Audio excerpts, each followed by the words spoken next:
大家好，歡迎收看下課名錄學人，我係蔡元強。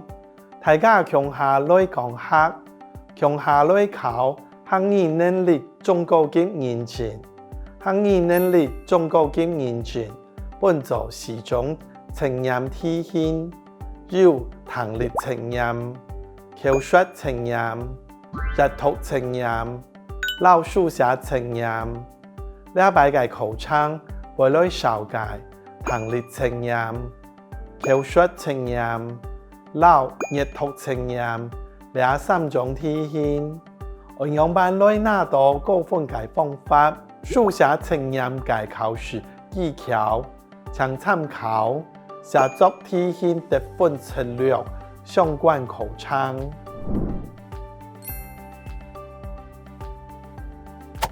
接下來，我哋來看聽力測驗。聽力測驗做得本做1、單詞理解2、對話理解3、片狀理解。這3種類型嘅題目，主要就係記題目嘅長短冇強弱。不過，我哋回答嘅方式係當接權嘅，就係先看選項。再過來分出了選項之間有乜嘅冇強弱，再過注意來聽題目，來揀出最好嘅答案。